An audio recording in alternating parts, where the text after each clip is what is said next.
Supreme Court, and the Supreme Court said Lemon is not constitutional. We overruled that decision, and from this point forward, we're going to be looking at whether government activity in the area of religion, if it's constitutional, we're going to be looking at historical precedent and the original intent of the founders and the Constitution. And so the door has been flung wide open. Tim, you can talk about this, but I believe that we have rolled the clock back 100 years. We have more religious freedom now under that precedent than we have had in 100 years in America. And it's just beginning to percolate down through the lower courts. But we've got Oklahoma, for example, says we're going to put the Bible back in schools. I just went to a bill signing in Oklahoma where Governor Stitt signed a bill saying every school district in the state, you must adopt a policy to facilitate off-campus religious instruction for public school students, which has been constitutional since 1950. Louisiana said we're going to post the 10 Commandments in every school classroom again. Texas has school chaplains now authorized and funded by the state in every school in America, and I think that really great things are ahead. Before we explain that, remember, this did not happen without the judges that Trump put in the court. That's right. This is the result. Your vote matters. If he had not been president, we would not be talking this right now. Yeah. And he has shown us what kind of judges he will give us. And he's already made the point that he thinks he can be more conservative than what he was last time because he has better counselors now on judges. Well, and Dave, Joe Biden just a couple of weeks ago and Kamala Harris, they've announced this aggressive plan to reshape the Supreme Court. Yeah. They want to add more justices. They want to impose some crazy rules, and it's because of this new freedom they want to crack that back, and they don't like where we're headed. I heard it was 18 years they want to put a term limit because 3 conservative justices would immediately be eliminated. Now, ironically, they don't want to have that for Nancy Pelosi, right? And Joe Biden, who's been there 50 years in government office, but whatever's politically expedient for them in that moment. But the limit decision is huge, because backing up and looking big picture of this, right? When the court did this, they were trying to answer the question where people said, now, if we can't pray in schools, if we can't have the Bible in schools, then what are we allowed to do? And so they said, well, let's come up with a test to see. And essentially their test said that you can only do religious things in public, in government settings, in schools, if you can prove it's not for religious reasons. And so because of that, they said, well, you can't use nativity scenes because you're only doing that for religious reasons. You can't have school chaplains, or they go through this incredible list. Well, over the next 50 years, more than 7,000 times, courts cited the Lemon test to strike down religious activity in government institutions or in schools specifically. And the first, actually, the chink in the armor for the Lemon test came in 2019. It was a case, the Bladensburg Cross decision. There's a World War I memorial cross that was up in Maryland, and at the end of World War I, there was a group of moms that came together and they wanted to honor their sons who had died in the war. They raised the money and they erected this massive cross, and there was an atheist that came by and was offended by it and said, that's clearly religious. It's on government property. You can't have a religious cross on government property. The case goes all the way to the Supreme Court. The Supreme Court recognized the only reason that people were saying we couldn't have this cross was because of the Lemon decision. Well, that's crazy. It's a World War I memorial cross. And they said, maybe we need to come up with a new test. And they suggested that maybe instead of considering, right, is it done for religious reasons, maybe we should consider and say, is there a long-standing historic tradition? And if there is, then maybe there should be a presumption of constitutionality, meaning if we've always done this in America, maybe we should think it's okay. Well, then go forward.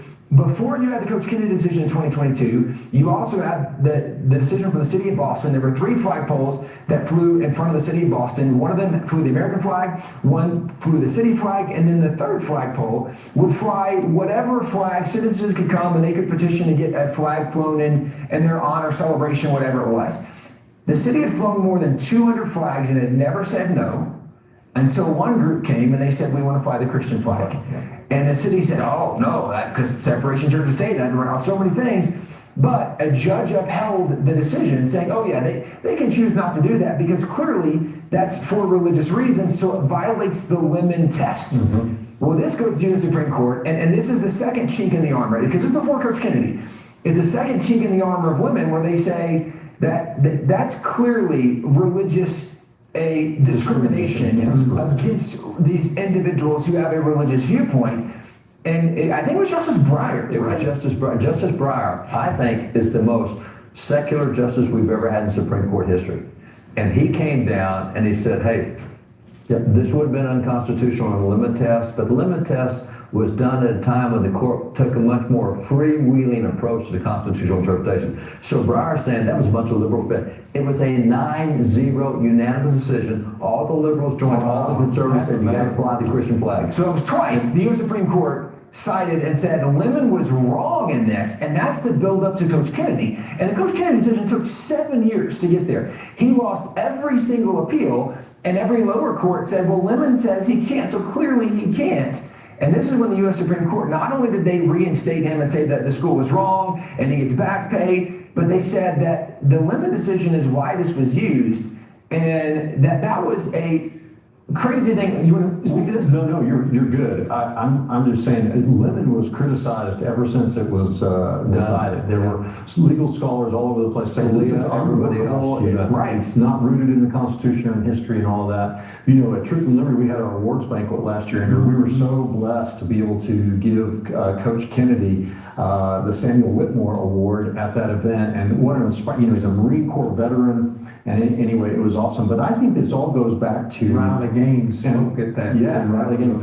But it all goes back to what we're talking about here, which is our vote matters, because none of this, Tim, like you said, would have happened if Donald Trump had not been president and appointed those conservative justices who look at the Constitution as it is written and according to original intent. It is huge, and I want to do a quick commercial here, because with Lemon gone, what you've got now is you get all the stuff that we haven't been able to do with 7,300 cases you can now do. So right now there are 1,200 school districts in America with 200,000 kids with the Bible as the only textbook in their course. It's a Bible course, and it's just the Bible course, and that's public schools. You can go back to having prayer schools. Student prayer is completely legal now. You can have prayer graduations.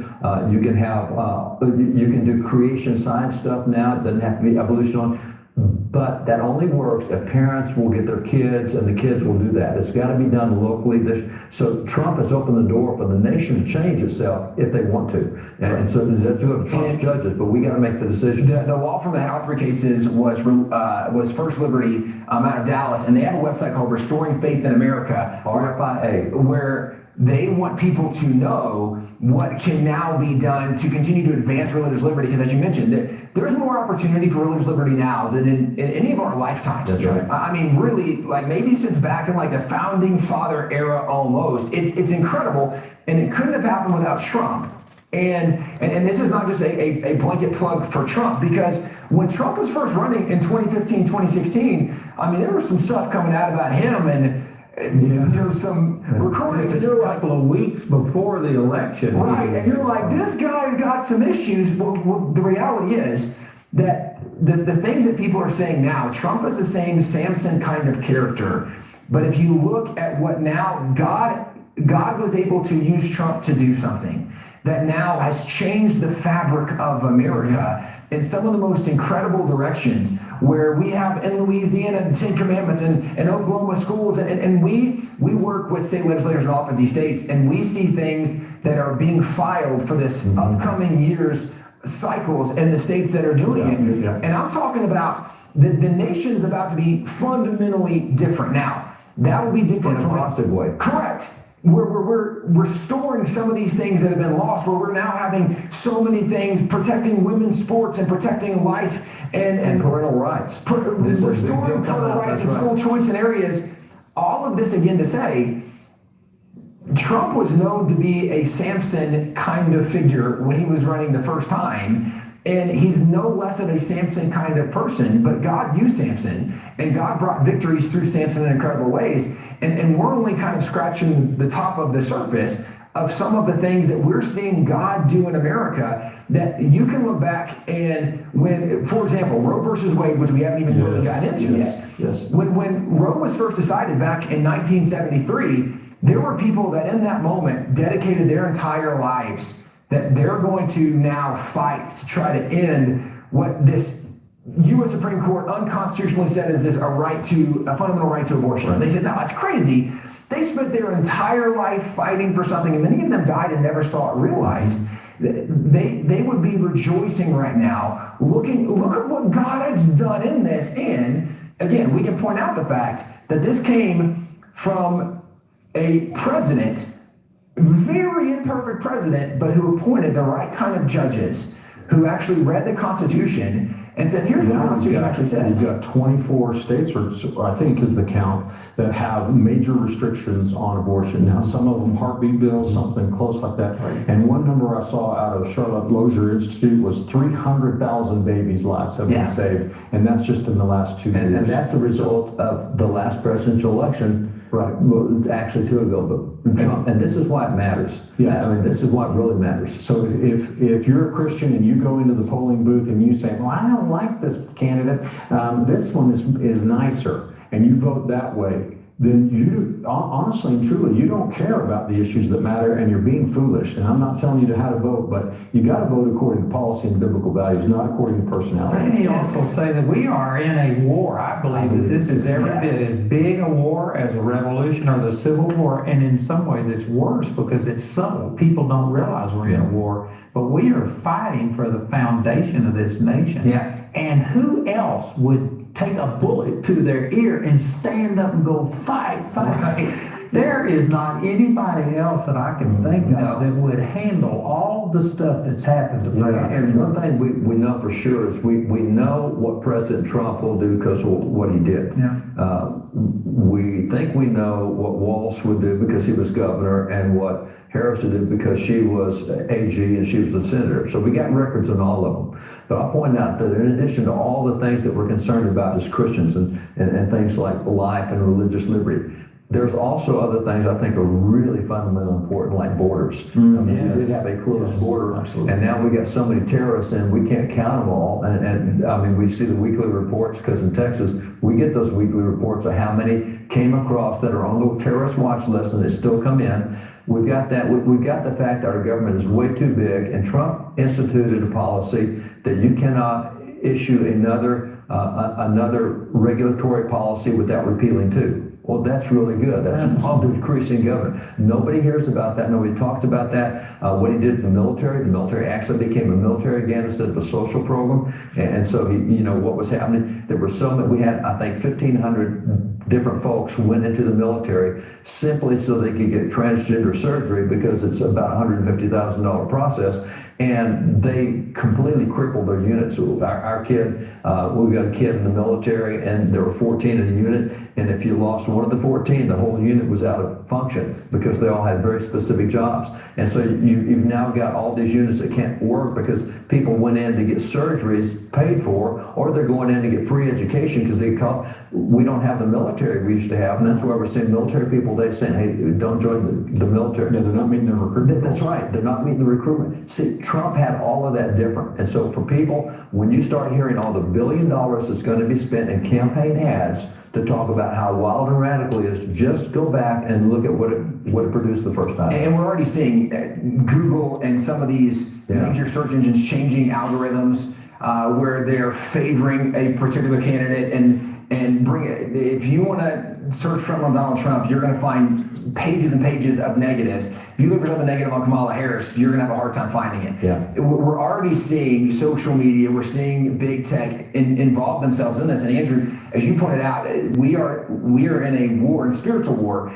I think a lot of people, interestingly enough, the opening ceremony of the Olympics, I think, was an awakening for many people to recognize just how much of a spiritual war we are in. But I think part of the spiritual war also in America is a spiritual war of discouragement and complacency. Because if Christians become discouraged, if they become complacent, then the devil wins if we don't fight. But if Christians show up, we ultimately know where the true victory comes from. We know that we're looking for something that's eternal, but we also know in Ephesians 5, the Apostle Paul challenged the church in Ephesus, be careful how you walk, not as fools, but as wise, redeeming the time, because the days are evil. And Richard, to your point, when you're talking about sometimes we have a disconnect, and maybe our strategic thinking of how we should vote or why we should vote, because if we don't get what we want, then we get frustrated and I don't want to do this anymore. That's not a very wise or strategic thought. And ultimately, I'm so grateful. God gave us the freedom to choose. You have the freedom to choose, but in your freedom to choose, understand that there is a strategic decision and there's a pretty foolish decision. And that's where Paul says, be careful you walk not as fools, but as wise. And I think as Christians, we need to recognize there's a spiritual war going on. And if people are battling with a discouragement, well, God doesn't give the spirit of discouragement, right? That is not from God. God doesn't give the spirit of complacency. That's not from God. There is a spiritual war that is raging, and it's raging over the soul, the heart, the direction of America also, because America has been the beacon, the city on the hill for centuries. We've been the top funder of gospel ministry, the top printer of Bibles. I mean, you can go down the list. God has used America in amazing ways, and I don't think God's done with America. The reason in 2021 we talked about the Great Awakening, we think we're in a third Great Awakening in America again. God's not done with America. But if Christians don't recognize we're in a spiritual battle, and if we don't show up, if we won't be strategic and get involved, there's no guarantee we win in this moment. Now, we win in the end, but if we don't engage the spiritual battle, if we don't engage in faith and become active participants, then this nation could go the direction that historically no nation's lasted forever. No superpowers lasted forever.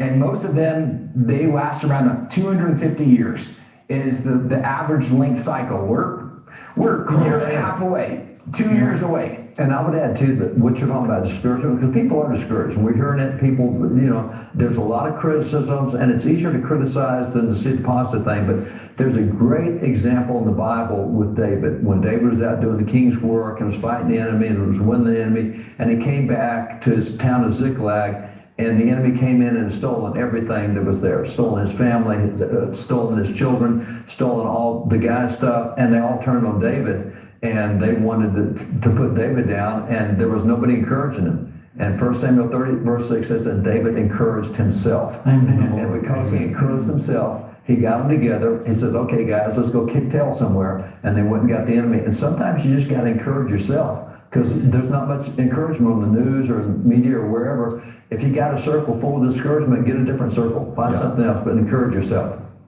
And we've got a lot of product we're offering this week. This is a TV week's worth of broadcasts that David and Tim and I did back in 2021, talking about the Great Awakening. That's now 3 years ago, and we were speaking some of these things during a very discouraging time right after Trump had been defeated and Biden was the resident, not the president.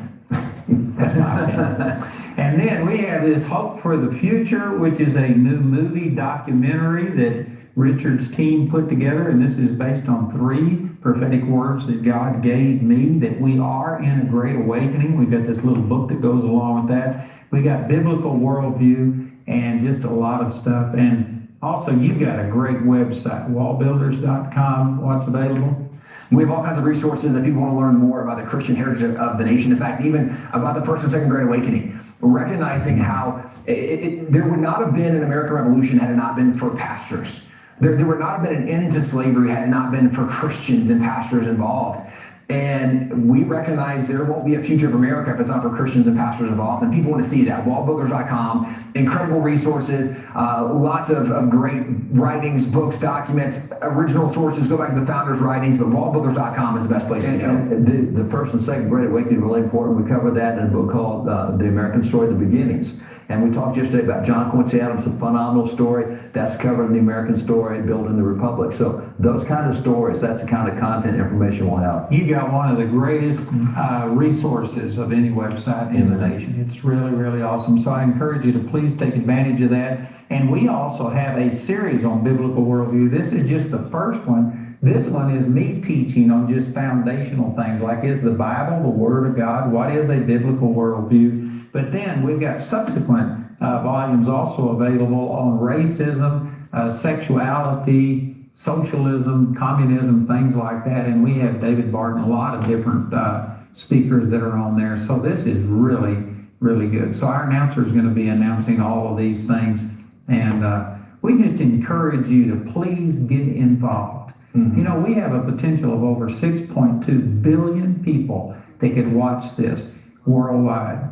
And I can guarantee you, in just the United States, there are millions and millions of people watching this. And if every single Christian watching this was to get involved and go out and vote, we would make it so that they couldn't cheat big enough to overwhelm things. So we are just encouraging you to please participate. So listen to our announcer as he gives you all this information about how to get these products. And please call or write today. We're coming up on election time in America, and that's a big time in American history. You know, in previous If your house is on fire, 100% voter turnout. Back in the early 1800s, we found. Okay. So did we learn something? Yes. I hope some of you tuned out. That's what your life. You cannot tune out. This is important for our lives, for our liberty. It does matter. The election does matter. And some of you choose to vote for your own benefit and not according to biblical principles. You're gonna have to answer for that. Remember, I'm free. You're free to make your own choices. You're free to go to hell also. You're free to suffer the consequences.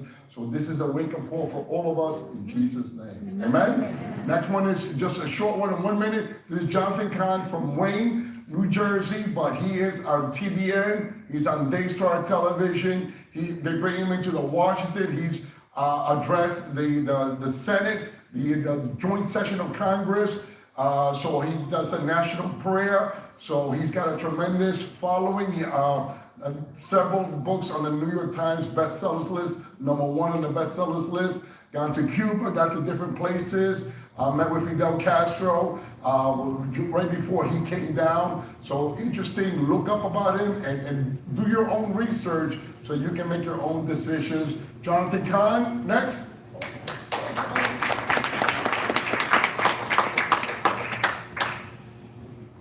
and you have a choice between two firefighters.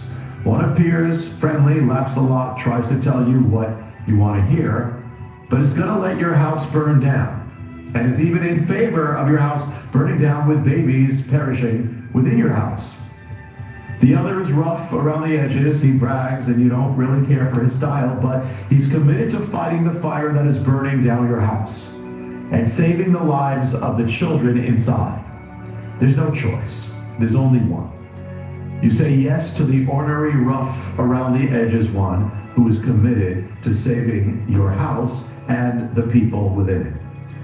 God will use whom he will use for his purposes. Unlikely vessels, imperfect vessels, he did so throughout the Bible. And he used Donald Trump with all that he is to do what no other president had ever done, to overturn Roe versus Wade. And he used Donald Trump to do what no other president had ever done, to recognize Jerusalem as the eternal capital of Israel. Those were gigantic.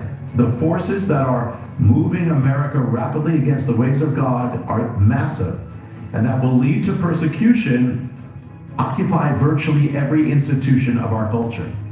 There's no question that the Republican candidates who would act to slow down that fall, and the Democratic candidates will accelerate that fall. If your house...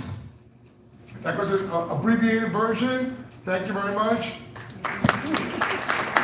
So, I think you know where he stands, clearly on that. Couple of points. So did you get the point about, did you know about the coach on the 50-yard line when he took the team to pray after a game, and the school said, you can't do that? He said, I'm going to do that. And they fired him. Took 7 years. He lost all throughout, and the Supreme Court said yes. They reinstated him back, and they had to give him back his 7 years worth of pay. And they said anybody, any football, baseball team, whatever it is, can pray, that they cannot prevent you from doing that. And so that just happened now. About the law, the litmus law, where they were using that to nativity scenes and separating church and state, which is not according to the Constitution. That was just done, a year ago. They want to put term limits.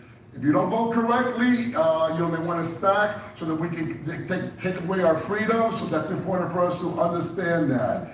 Also, did you catch what they said about Samson? Do you know the story of Samson? Was Samson a womanizer? Yes. Yeah, was Samson a wild man? Yes.